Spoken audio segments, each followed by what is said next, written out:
Vamos a buscar en nuestras Biblias en Juan capítulo 4.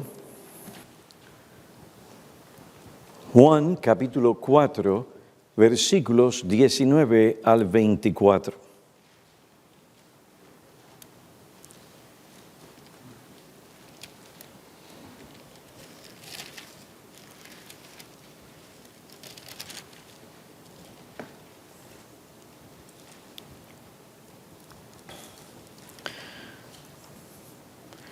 La mujer le dijo: Señor, me parece que tú eres profeta. Nuestros padres adoraron en este monte y vosotros decid que en Jerusalén está el lugar donde se debe adorar. Jesús le dijo: Mujer, créeme, la hora viene cuando ni en este monte ni en Jerusalén adoraréis al Padre. Vosotros adoráis lo que no conocéis, nosotros adoramos lo que conocemos, porque la salvación viene de los judíos. Pero la hora viene, y ahora es, cuando los verdaderos adoradores adorarán al Padre en espíritu y en verdad, porque ciertamente a los tales el Padre busca que le adoren. Dios es espíritu, y los que le adoran deben adorarle en espíritu y en verdad. Vamos a orar.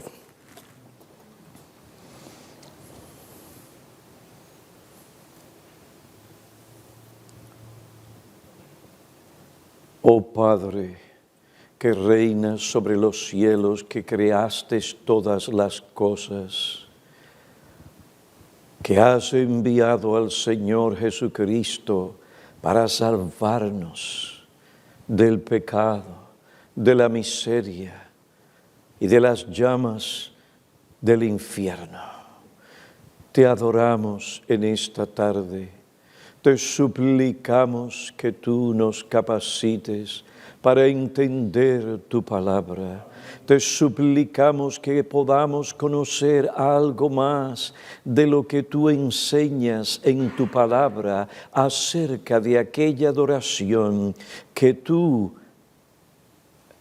exiges de nosotros, que tú, por lo que tú eres, mereces.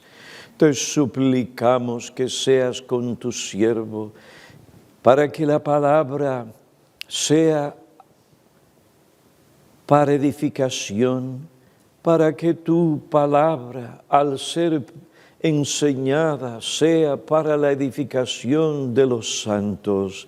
Te suplicamos que nos perdones por nuestros pecados, al haber escuchado acerca de la vida de este tu siervo, John Flavel. Qué cortos nos quedamos. Pero te damos gracias por aquellos ejemplos dignos de imitación, porque imitan y reflejan a Cristo. Te suplicamos que nos ayudes para que estas cosas que tú esta semana nos estás enseñando no se borren de nuestra mente, sino que nosotros, al entender, apliquemos. Ven pues, haznos ministros fieles del nuevo pacto. Te lo pedimos en Cristo. Amén.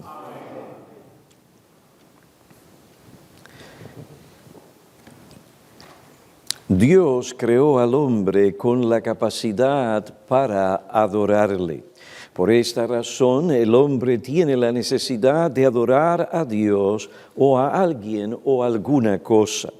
Cuando esta necesidad innata comienza gradualmente a surgir de la naturaleza caída y entenebrecida del hombre, podemos comenzar a entender la descripción del comportamiento humano que Pablo da en Romanos capítulo 1, versículos 21 al 25. Allí Pablo dice: Pues aunque conocían a Dios, no le honraron como a Dios, ni le dieron gracias, sino que se hicieron vanos en sus razonamientos, y su necio corazón fue entenebrecido. Profesando ser sabios, se volvieron necios y cambiaron la gloria de Dios incorruptible en forma de hombre corruptible, de aves, de cuadrúpedos y de reptiles. Por consiguiente, Dios los entregó a la impureza en la lujuria de sus corazones, de modo que deshonraron entre sí sus propios cuerpos, porque cambiaron la verdad de Dios por la mentira, y adoraron y sirvieron a la criatura en lugar del Creador, que es bendito por los siglos.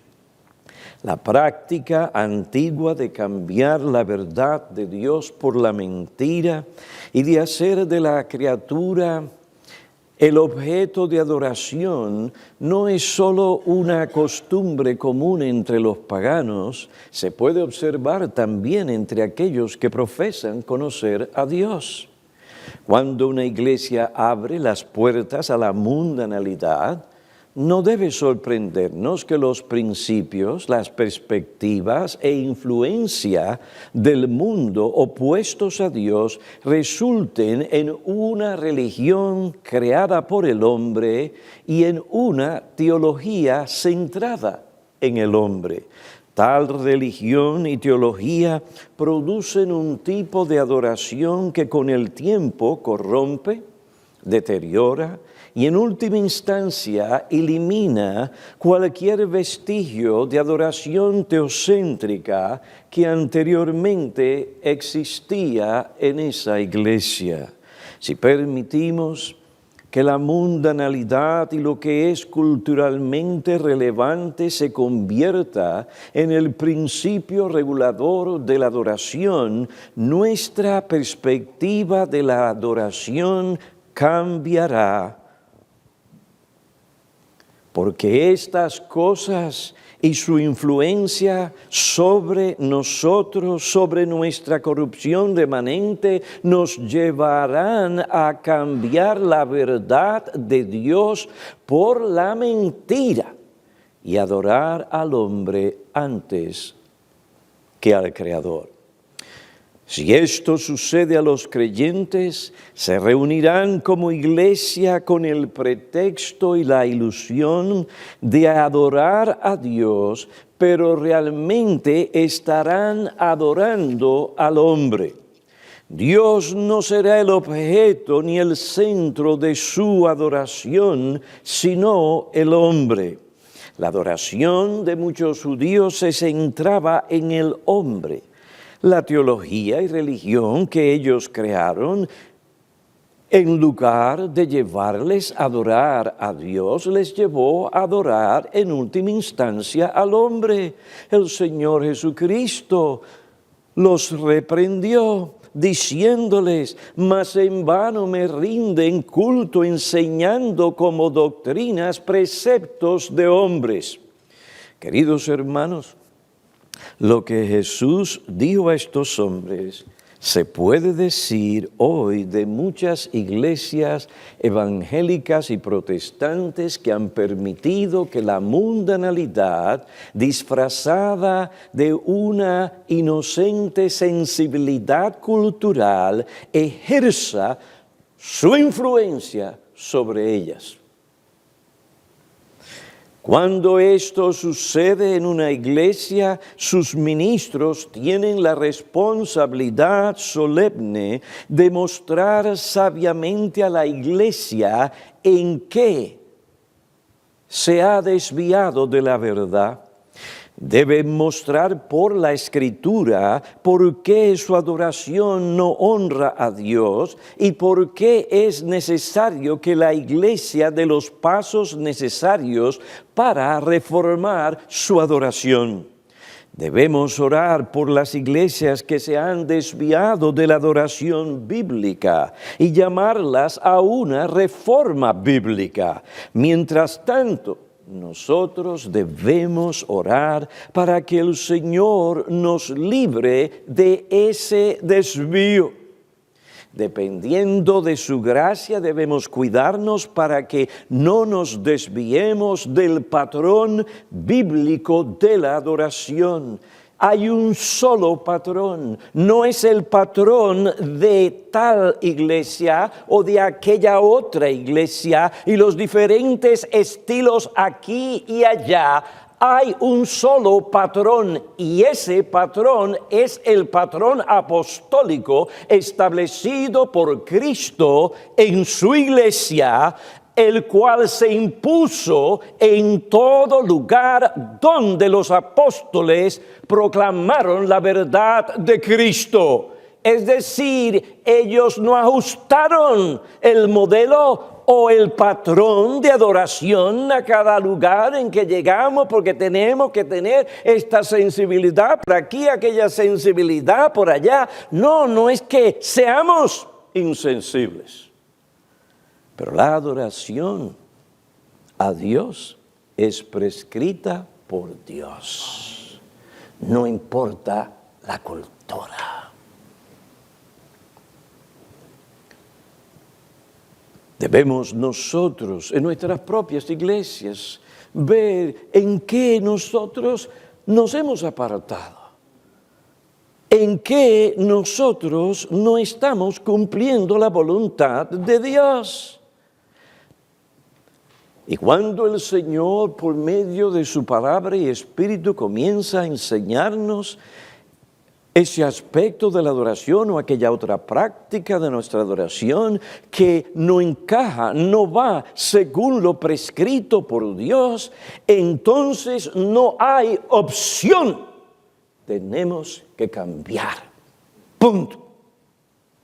Salmo 119, 59 y 60.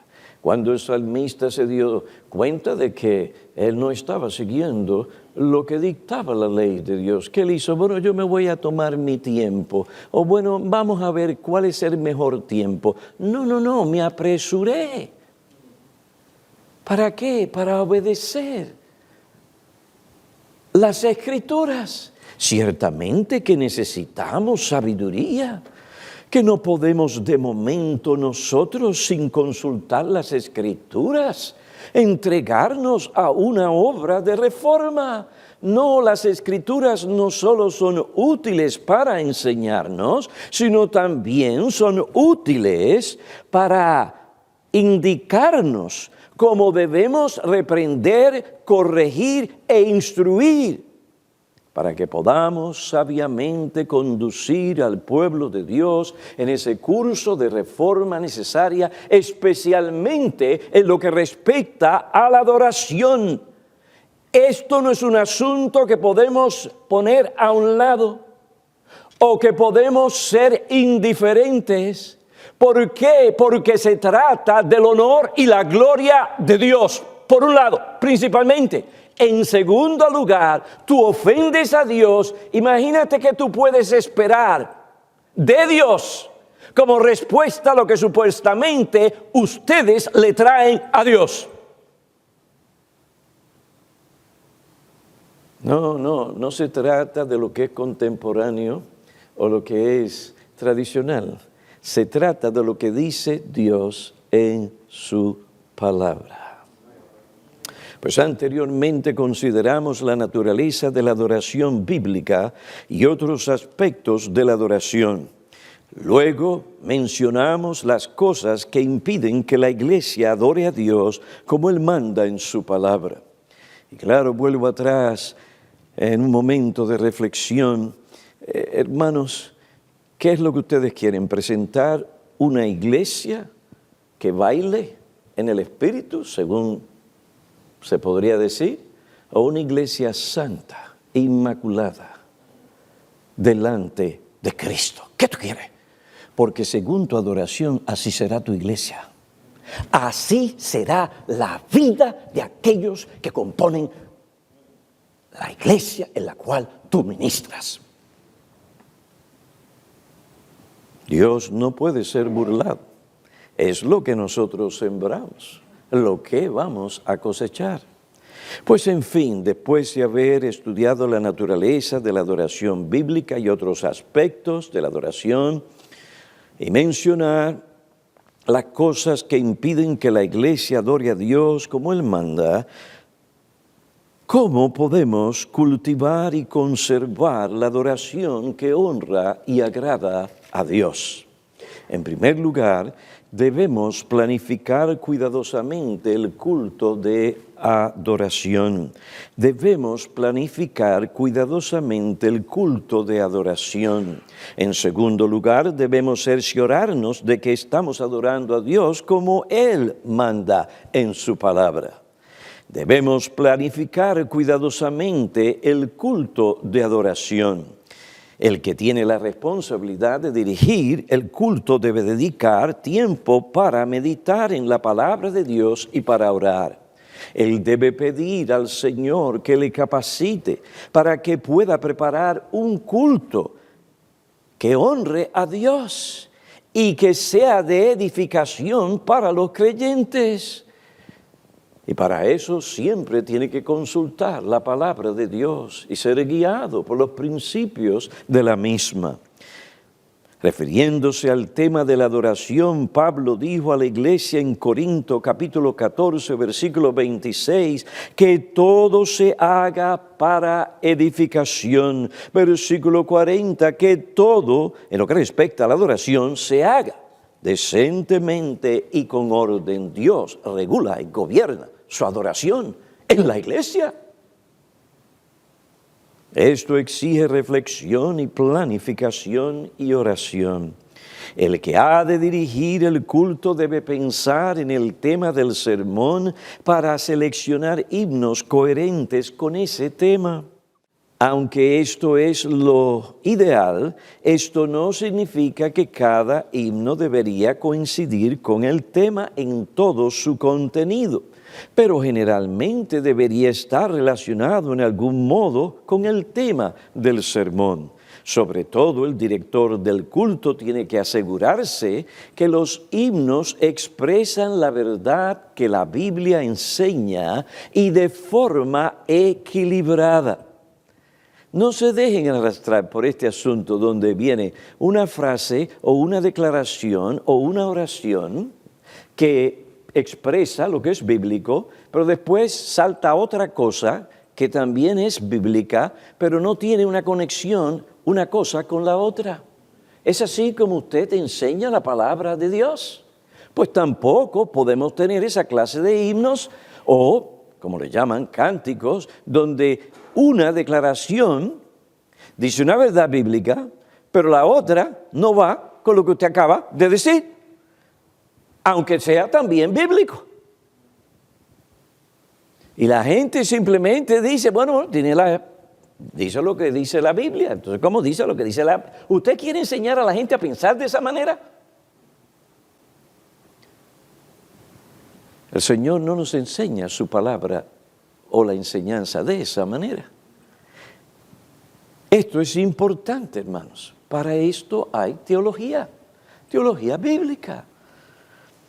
Colosenses 3:16 dice que la palabra de Cristo habita en abundancia en vosotros con toda sabiduría, enseñándonos y amonestándoos unos a otros con salmos, himnos, canciones espirituales. Es decir, que además de tener un propósito de adoración, los cánticos también tienen ese propósito objetivo de enseñar. Hay algo aquí importante, didáctico. Que la palabra de Cristo habite en abundancia en vosotros. ¿Cómo?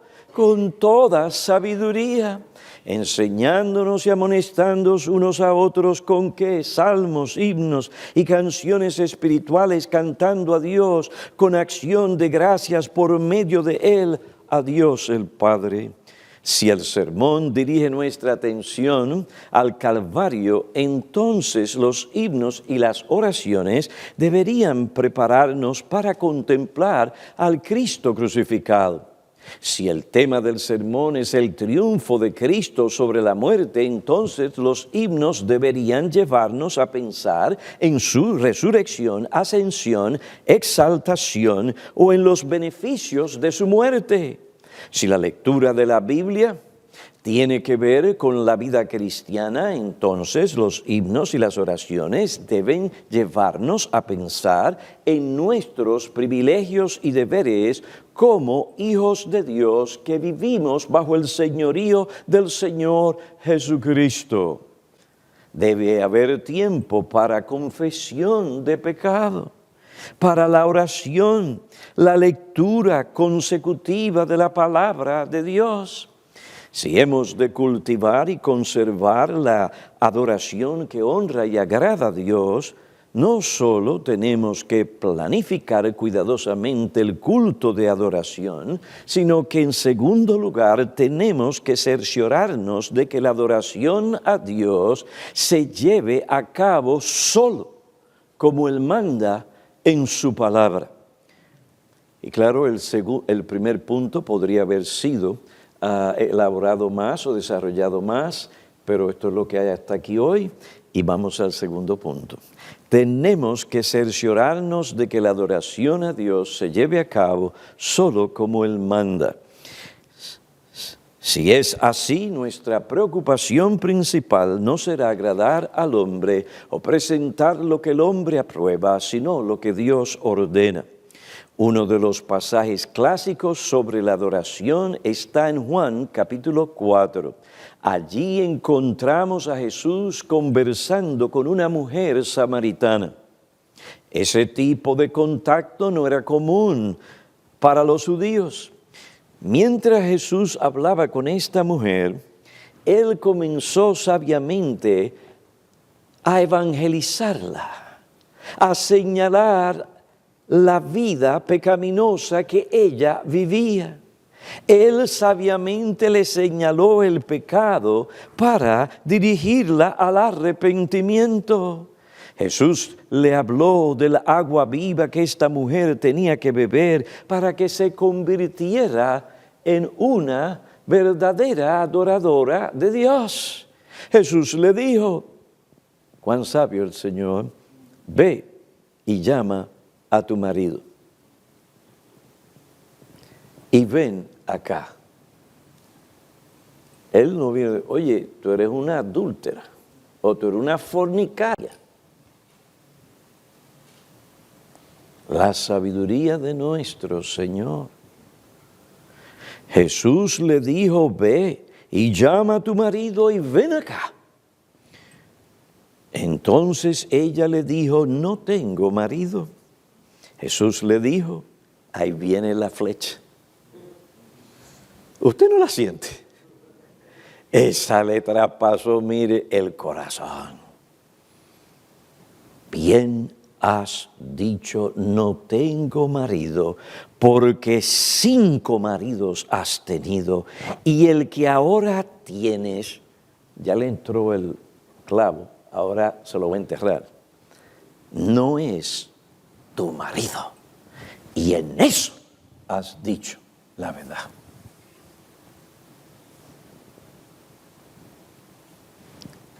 Inmediatamente, como suele suceder con aquel que es confrontado con su pecado, ella cambió el tema de la conversación. Comenzó a hablar de la controversia religiosa que por varios siglos separaban a los samaritanos de los judíos. Ella le dijo al Señor, esta astuta, me parece que tú eres profeta.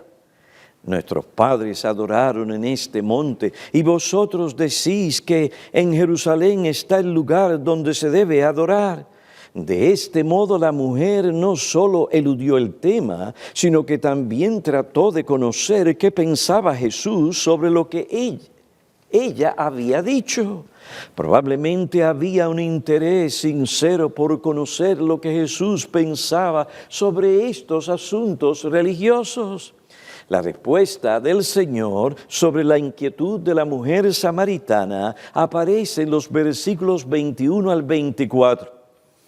En el versículo 23 y 24, el Señor explica a esta mujer lo que Dios exige en la adoración, versículos 23 y 24. Pero la hora viene y ahora es cuando los verdaderos adoradores adorarán al Padre en espíritu y en verdad, porque ciertamente, ahí hay un énfasis, ciertamente a los tales el Padre busca que le adoren. Dios es espíritu y los que le adoran deben adorarle en espíritu y en verdad. ¿Qué clase de adoradores busca el Padre? Porque eso es lo que tú tienes que buscar cuando estás evangelizando y cuando estás en la iglesia enseñando. Porque Dios no puede estar buscando una cosa y tú otra. No. Dios busca adoradores que le adoren en espíritu y en verdad. Es decir, Dios no busca cualquier clase de adoradores, ni le satisface cualquier tipo de adoración que el hombre quiera ofrecerle, ni el adorador tiene el derecho de establecer cómo ha de adorar a Dios. Esto te dice a ti y a mí como ministros del Evangelio que no podemos dejar que nadie nos presione o nos quiera llevar o quiera cambiar la adoración en la iglesia porque ellos tienen sus propias ideas de cómo ellos quieren adorar a Dios. No. Jesús fue claro con esta mujer, esto es lo que Dios busca. Y algunos pastores, ¿por qué? Temen quedarse con un grupito. Pues entonces empiezan a acomodar a la gente, especialmente a los jóvenes. Jóvenes, dictando la norma. ¿Hasta dónde hemos llegado? Dios no busca cualquier clase de adoradores, ni le satisface cualquier tipo de adoración. Había una gran diferencia entre la adoración de los samaritanos y de los judíos. La adoración de los samaritanos era el fruto de la ignorancia religiosa y de las imaginaciones e invenciones de los hombres. En cambio, la adoración judía había sido instituida por Dios por medio de su revelación. Por esta razón el Señor le dijo a la mujer samaritana: vosotros adoráis lo que no conocéis, nosotros adoramos lo que conocemos. Conocemos al verdadero Dios y le adoramos según Él manda por la revelación que Él dio a su pueblo. No adoramos según las imaginaciones e invenciones de los hombres como ustedes han hecho, ustedes samaritanos. Además, la controversia sobre dónde se debe adorar a Dios se había convertido en algo irrelevante, ya que la hora viene cuando la adoración a Dios no estaría relacionada a un lugar geográfico. La adoración a Dios prontamente sería transformada. Dios ya había comenzado el proceso de formar una entidad que le adoraría aceptablemente. Esta adoración se destacaría predominantemente por su carácter espiritual, algo muy consecuente con la naturaleza de Dios. Dios es espíritu, por consiguiente debemos adorarle en espíritu y en verdad, y ahora más. ¿Por qué? Por los eventos o los hechos o las cosas que iban a suceder, por las cosas que iban a suceder en lo que respecta a la muerte de nuestro bendito Salvador. En este punto, ahora sigo de cerca los fundamentos y las características de tal adoración, según lo explica un teólogo bautista reformado. Cuando consideramos la adoración cristiana establecida por el Señor Jesucristo y sus hechos redentores, hay tres factores que apoyan la adoración a Dios en espíritu y en verdad. El primero es la proliferación del culto establecido por Dios. La hora viene cuando ni en este monte ni en Jerusalén adoraréis al Padre. Jesús predice una transformación radical en la adoración a Dios en la tierra. Jehová ya no restringiría su adoración a su templo en Jerusalén.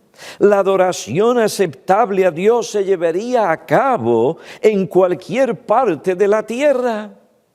El segundo factor es la asamblea de los verdaderos adoradores. Versículo 23, la hora viene y ahora es cuando los verdaderos adoradores adorarán al Padre. Aquí Cristo predice que Dios buscará verdaderos adoradores que se reunirán para adorar al Padre.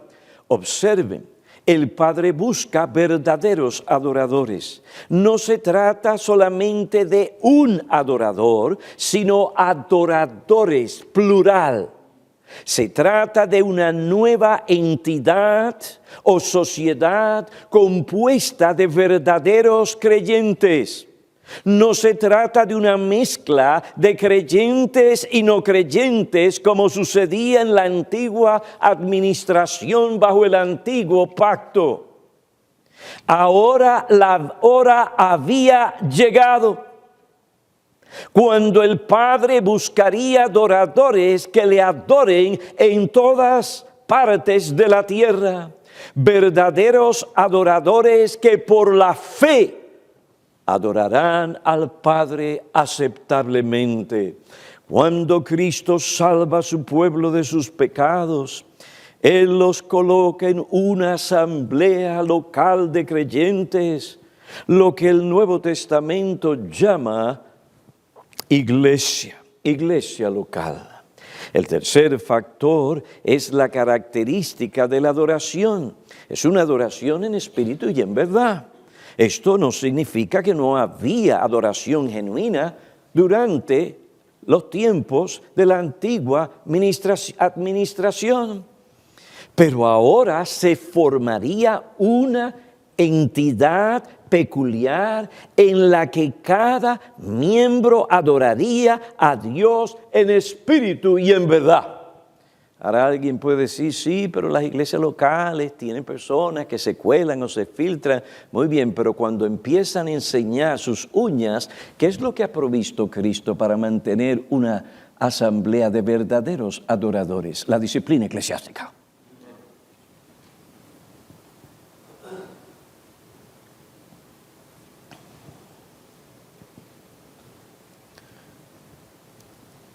Cuando hablamos de, o la Biblia habla de adoradores que le adoran en espíritu y en verdad, repito, esto no significa que no había una adoración genuina durante el antiguo pacto, pero ahora se formaría una identidad peculiar. Yo, dice Jesús, edificaré mi iglesia, en la que cada miembro adoraría a Dios en espíritu y en verdad, como otro explica, cuando Juan dijo que la gracia y la verdad vinieron por medio de Jesucristo, él no quiere decir que no hubo gracia o ninguna verdad bajo el antiguo pacto. De manera similar, Jesús no quería decir que no hubo adoración genuina antes de la institución del nuevo pacto. Abel fue un verdadero adorador. Más bien, Jesús quería decir que bajo el nuevo pacto, Él reuniría por primera vez en la tierra a toda una sociedad de verdaderos adoradores que se caracterizarían por una adoración verdaderamente espiritual. Por lo tanto, la adoración en espíritu y en verdad denota peculiarmente el culto cristiano bajo el nuevo pacto. Esta adoración es espiritual y bíblica. Los verdaderos adoradores reunidos en la presencia especial de Dios, en templos espirituales, adoran a Dios en cualquier parte de la tierra, en el poder del Espíritu Santo y según su palabra inspirada, escrita en el Nuevo Testamento. Peculiarmente o particularmente mejor el Nuevo Testamento. Instrucciones dirigidas a la iglesia como iglesia. La adoración cristiana es espiritual, versículo 24, y los que le adoran deben adorar a Dios en espíritu. ¿Qué significa el término espíritu? Este término puede referirse al Espíritu Santo o al espíritu interno del hombre. En tal caso, el contexto debe decidir. El contexto en este caso favorece la interpretación del término espiritual como la parte interior o inmaterial del hombre capacitada por el Espíritu Santo para tener comunión con Dios. Se trata del alma o del corazón del hombre. En espíritu, en este contexto, es lo opuesto a todo lo externo del lugar, tiempo y circunstancia. En espíritu se refiere al espíritu, el corazón del hombre redimido. Se trata de verdaderos adoradores. La adoración que Dios acepta es aquella que procede de un corazón regenerado por el Espíritu Santo, lavado con la preciosa sangre de Cristo y capacitado por el Espíritu que se entrega sincera, afectuosa y reverentemente a adorar a Dios. David dijo: bendice alma mía al Señor, y bendiga todo mi ser su santo nombre. El pastor ha citado el Antiguo Testamento, pero te voy a dar otro en el Nuevo Testamento. Lucas 1:46, María dijo: mi alma engrandece al Señor y mi espíritu se regocija en Dios mi Salvador. El Señor rechazó la adoración de su pueblo. ¿Por qué? Porque no procedía de un corazón sincero. Marcos capítulo 7, versículos 6 y 7.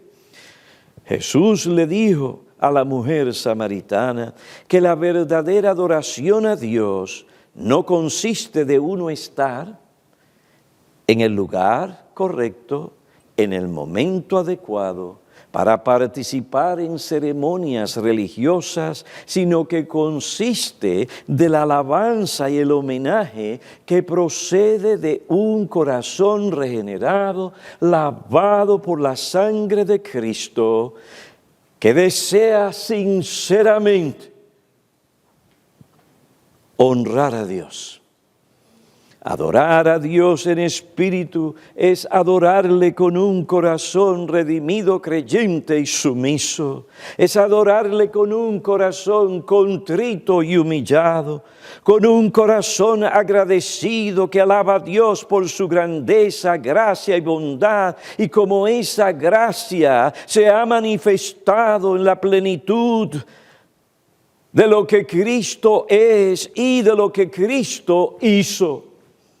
El doctor Boyce lo expresa de la siguiente manera: la adoración, la verdadera adoración tiene lugar cuando esa parte de los seres humanos en espíritu que está vinculada con la naturaleza divina se encuentra realmente con Dios y lo alaba por su amor, su sabiduría, su hermosura, su verdad, su santidad, su misericordia, su compasión, su gracia, su poder y todos los demás atributos.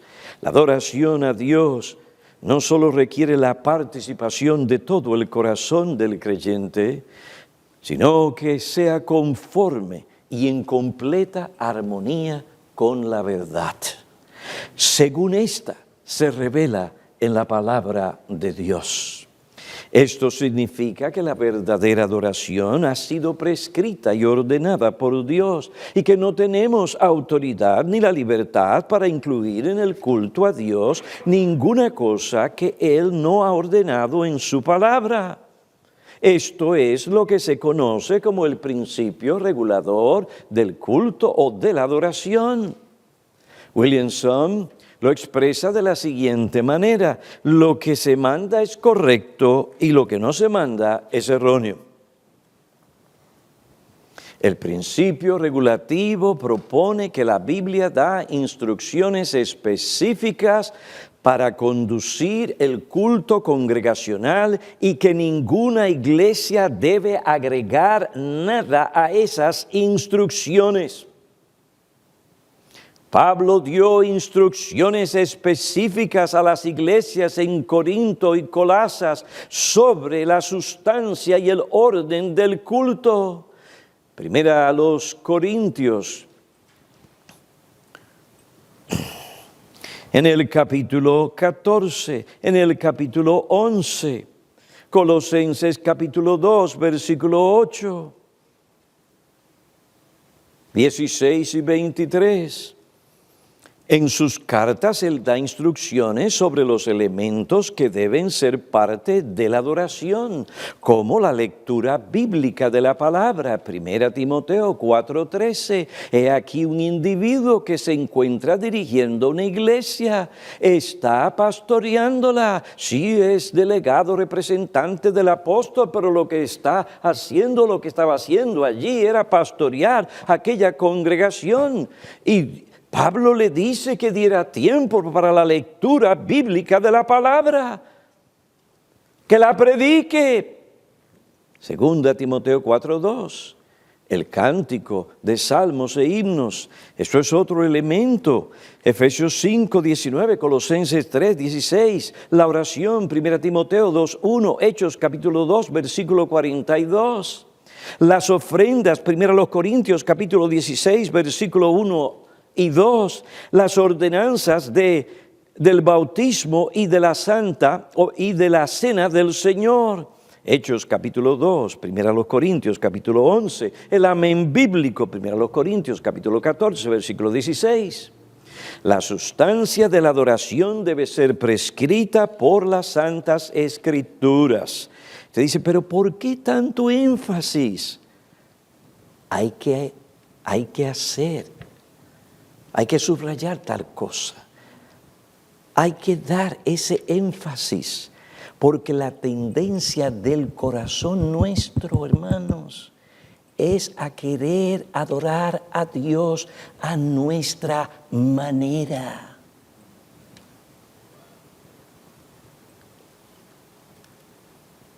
Alguien dijo, toda la sustancia de la adoración debe ser bíblica.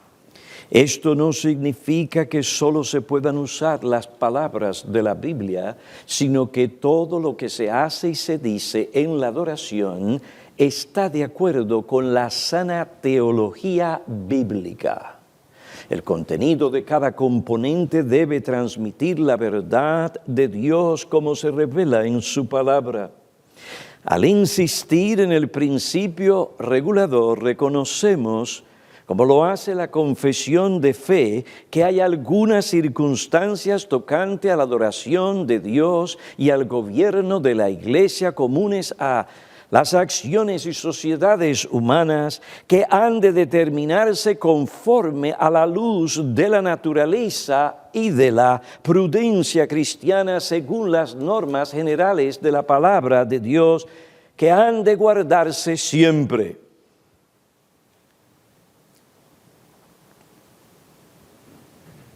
El principio regulador busca honrar a Dios y su palabra. Por esta razón, alguien lo describió de la siguiente manera.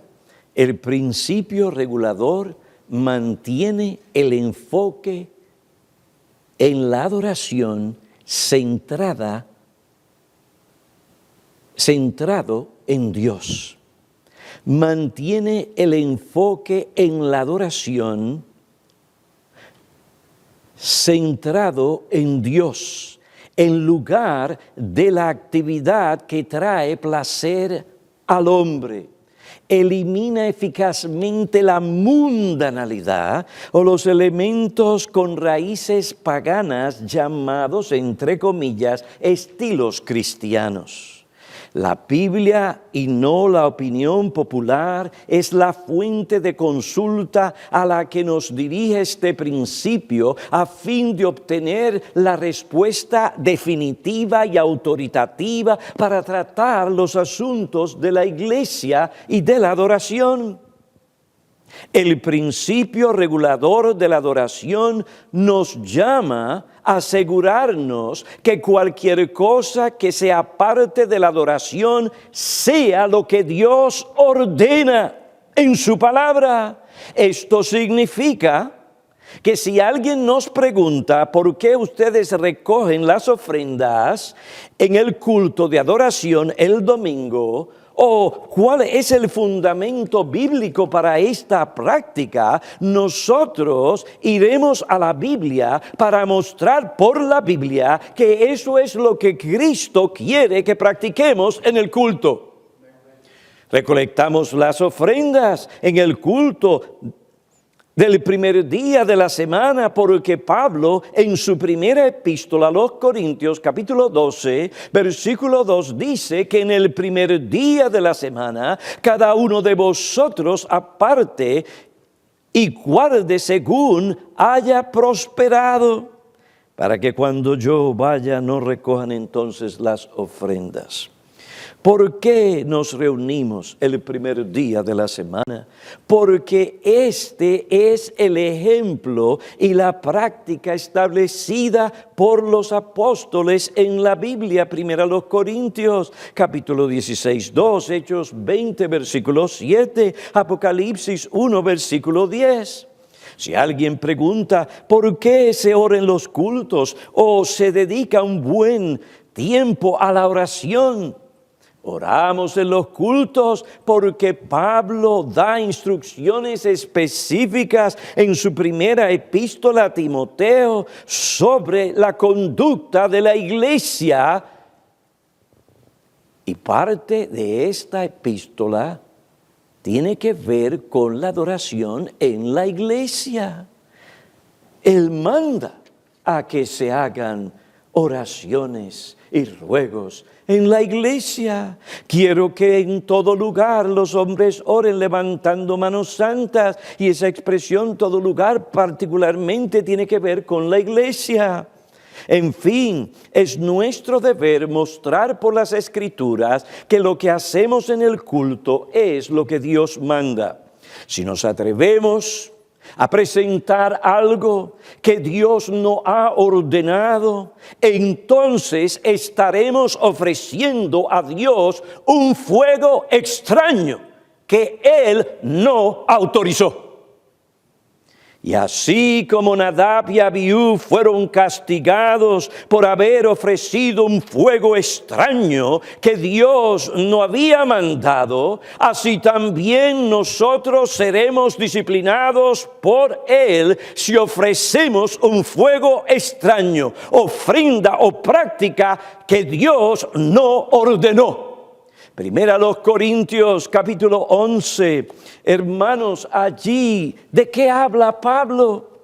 Pablo habla de este asunto. Personas que se atrevieron a adorar a Dios a su manera. No es simplemente que no estaban tomando la cena del Señor indignamente, sino que no estaban haciendo las cosas como tenían que hacerlas. ¿Y qué hizo el Señor? Pues mire,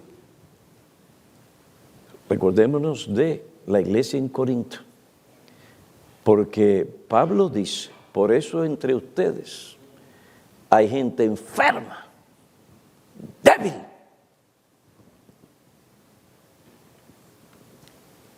Y sofisticadamente. Y algunos, recuerden, algunos duermen. Es decir, Dios los mató.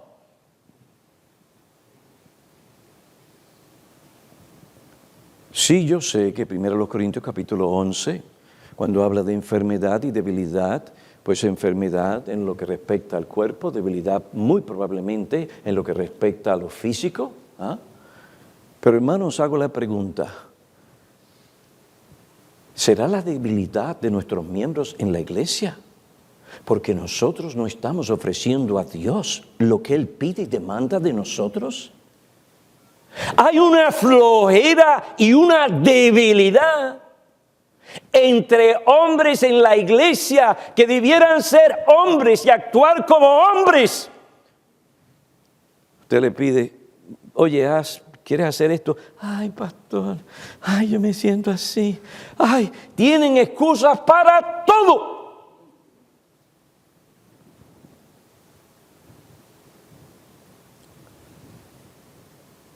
¿Será la debilidad de hermanos en nuestra iglesia porque no estamos presentando la adoración a Dios que debemos traerle? Oh sí, vamos y seguimos el orden de la adoración, pero eso no es todo. ¿Dónde están los corazones de aquellos que ofrecen tal adoración?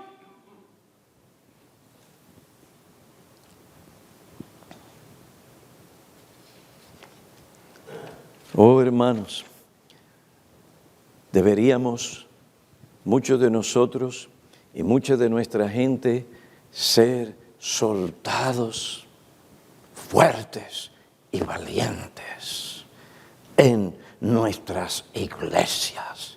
Y usted comienza a hablar con ellos de asuntos diarios o de asuntos prácticos de la vida y las respuestas y la manera en que encaran las cosas o afrontan sus problemas. No son mentes espirituales aplicando los principios de la palabra de Dios. ¿A qué se debe esto? Cuando hay un púlpito bíblico que aplica la palabra de Dios, sí, con equilibrio, balance, amor, etcétera, aquello y lo otro. Es muy fácil empezar a hablar de aquella iglesia, aquella otra iglesia, que esto y lo otro, pero oiga, ¿y qué nosotros? ¿Qué nosotros? ¿Será nuestra debilidad espiritual manifestación de la disciplina del Señor sobre la iglesia de nuestro orden?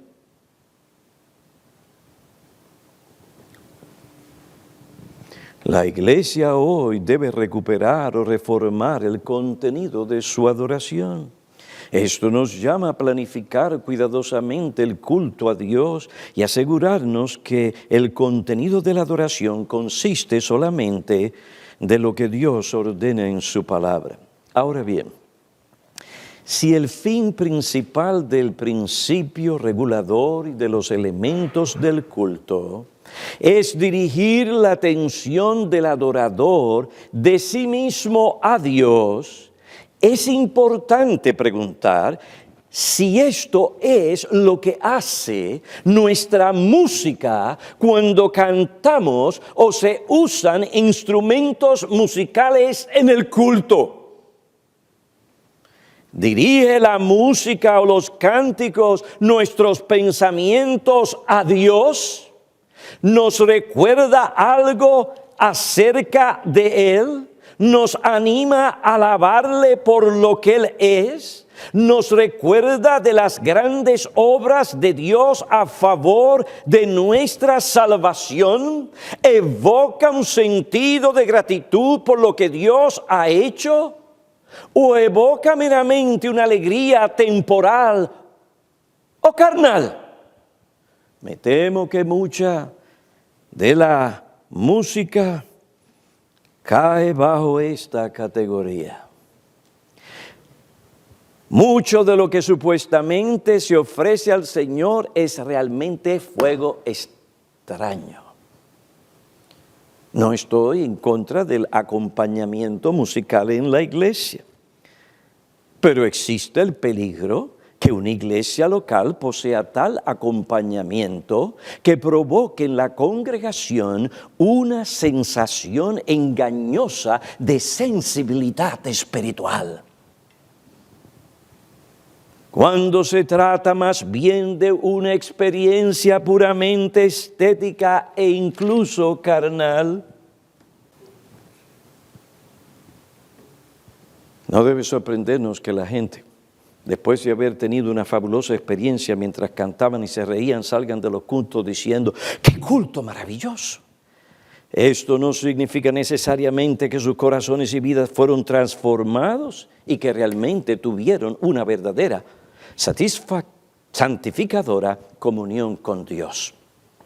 Más bien es su manera consciente o inconsciente de decir que pasaron un buen tiempo. Posiblemente no tuvieron un pensamiento serio acerca de Dios, que haya hecho un impacto, que haya transformado sus actitudes, prácticas o sus vidas. Por otra parte, cuando una congregación posee un espíritu pobre de adoración, no debemos atribuirlo a la falta de instrumentos musicales o grupos de alabanza o música contemporánea. ¿Por qué? Porque la verdadera adoración comienza en el corazón regenerado que realmente quiere honrar a Dios. Y si el creyente realmente quiere adorar a Dios, no necesita esas cosas para adorarlo. Pablo y Silas no dependieron de ellas para adorar a Dios, lo hicieron. Y óigame, aquella adoración llegó al cielo porque se hizo sentir con aquel terremoto o aquello que sucedió allí.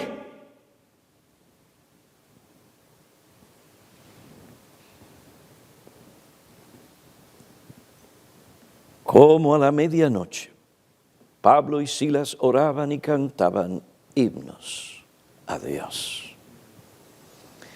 Si nosotros no cultivamos una relación correcta con Dios y tomamos en serio su palabra y damos muerte al pecado remanente, ningún instrumento musical podrá realmente llevarnos a ofrecer a Dios la adoración bíblica que Él se merece y que transforma la vida y el corazón. Mire lo que le pasó a Elvis Presley. Cantaba gospel songs. ¿Tú lo has visto cantar? Gospel songs. Ese se la estaba gozando. Contento, alegre. Lo hacía con alegría. Tenía una grata experiencia, algo conmovedor. Sí, una experiencia, pero no una experiencia santificadora. Esto lo muestra su vida de impiedad, el desorden y el desenfreno de su vida. Se entregó desordenadamente a los vicios y a la maldad. Ay, pastor, pero eso es un ejemplo muy alto. Pero, hermanos, eso está sucediendo en iglesias.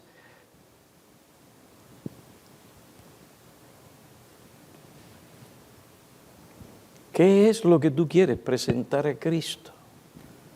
¿Una iglesia numerosa o una iglesia santa?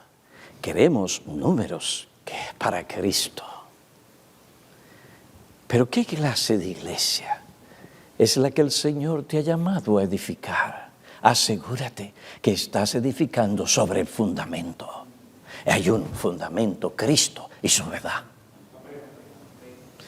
Y mañana, cuando estemos delante del Señor y Él te pregunte, por decirlo así, ¿qué pasó aquí? ¿Qué pasó allá? ¿Qué le vas a decir? Ah, no, pues ellos estaban en un grupo y un equipo de alabanza. Mire, eso que cuando empezaban a tocar, mire, se caía medio mundo ayer. Y no te sorprendas si el Señor te diga, yo no conozco a tales personas, aquí no están.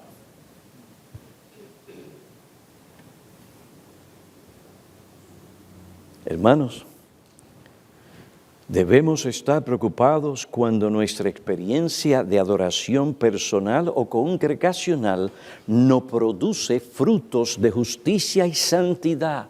Probablemente eso se debe a que hemos presentado a Dios un fuego extraño en la adoración y que realmente no le hemos adorado. Pero no tenemos la verdad los reformados. Pues si tenemos la verdad, las cosas deberían ser diferentes en las iglesias, ¿verdad? ¿Mm?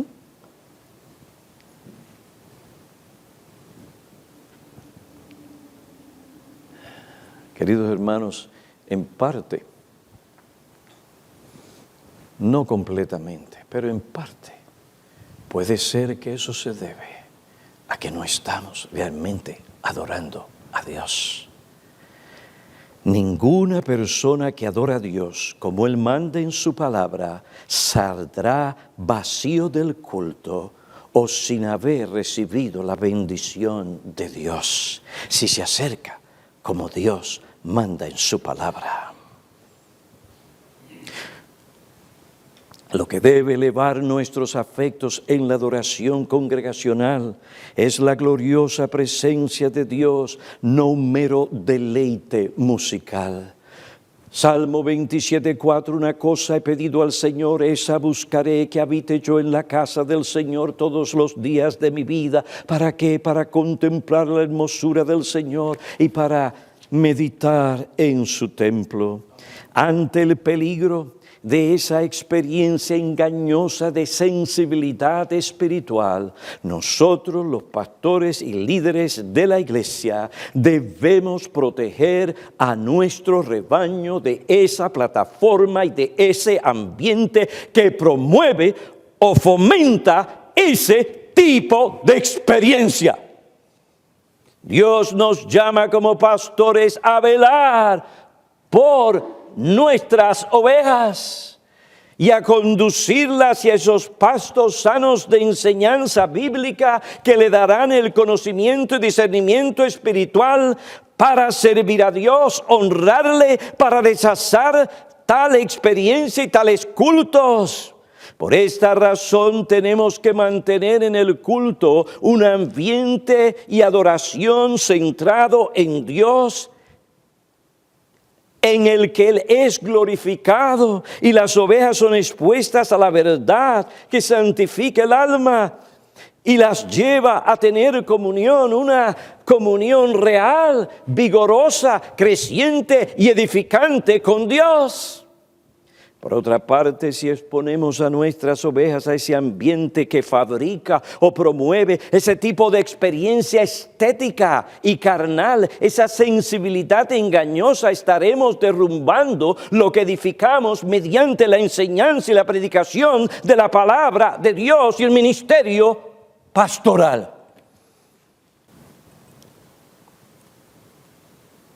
Hermanos, cuiden a sus ovejas, ¿a dónde las envían? Porque si no, ustedes estarán animando a sus ovejas a buscar o a desear ese tipo de experiencias engañosas que no edifican y que no honran a Dios. Aún más debemos cuidar a nuestras ovejas de ese espíritu que promueve el evangelicalismo contemporáneo, que busca o permite que la cultura cree el ambiente en que se adora a Dios. Voy a terminar con esta cita.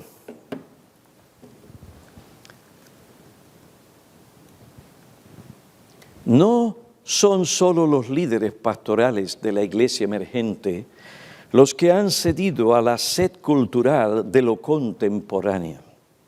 Este espíritu está presente a través del evangelicalismo. En su libro The Courage to be a Protestant, el valor para ser protestante, David Wells indica cómo a través de los últimos 30 años los evangélicos han descubierto la cultura. Han descubierto algo, como si el Espíritu no estuviera presente a través de las edades en la iglesia. Ahora se ha descubierto algo maravilloso. Wells procede a observar que este descubrimiento de la cultura no ha llevado a una crítica de la misma de parte de los evangélicos, sino más bien un abrazo de ella al por mayor. Los evangélicos han introducido la cultura en la iglesia. Wells escribe acerca de los evangélicos. Lo que ellos quieren saber acerca de la cultura es simple y fácil de descubrir. Ellos quieren saber cuáles son las tendencias y las modas que desgrañan la superficie de la vida contemporánea. No tienen ningún interés en lo absoluto por lo que está detrás de las tendencias o las modas. ningún interés en lo absoluto sobre cómo es que nuestra cultura modernizada en el oeste les da forma a los horizontes personales, produce apetitos y nos provee de maneras de procesar el significado de la vida. Todo esto parece ser una materia bastante compleja e inútil. Pragmatistas hasta la última gota de la sangre, tales evangélicos ya se encuentran dentro de las aguas culturales, no para entender lo que hay allí, sino para ganar algo del movimiento. La iglesia evangélica se ha sumergido en la búsqueda cultural del progreso y lo que se ha perdido en la estela de tal búsqueda es la sana doctrina bíblica y la adoración bíblica reverente. Los pastores del progreso, vestidos de traficantes del mercado y de empresarios, han arrasado la tradición y el cristianismo confesional para edificar el monumento del evangelicalismo del siglo XXI, la mega iglesia. Según ha observado Guinness, gran parte del evangelicalismo ha edificado la iglesia sobre la sola cultura en vez de sola escritura. Que el Señor tenga misericordia de nosotros aquí en North Bergen y de sus iglesias. Oremos. Oh Padre, agradecidos estamos porque a través de esta semana hemos escuchado tu voz en la exposición o la enseñanza de tu palabra. Hemos sido convencidos de pecado, hemos sido también llamados a reformar nuestras vidas. Te damos gracias por la sangre de Cristo que nos limpia de todo pecado. Te suplicamos que tú tomes estas cosas y nos des entendimiento. Perdónanos donde no hemos tenido el discernimiento que deberíamos haber tenido, porque te hemos faltado en nuestra vida y en la adoración. Perdónanos. Ven pues y ayúdanos. Te lo pedimos. Envía tu Espíritu para que por medio de tu gracia y tu palabra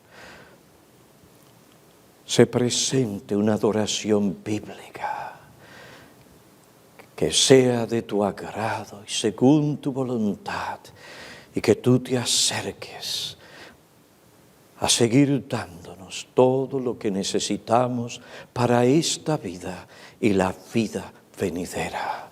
Te lo pedimos en Cristo. Amén.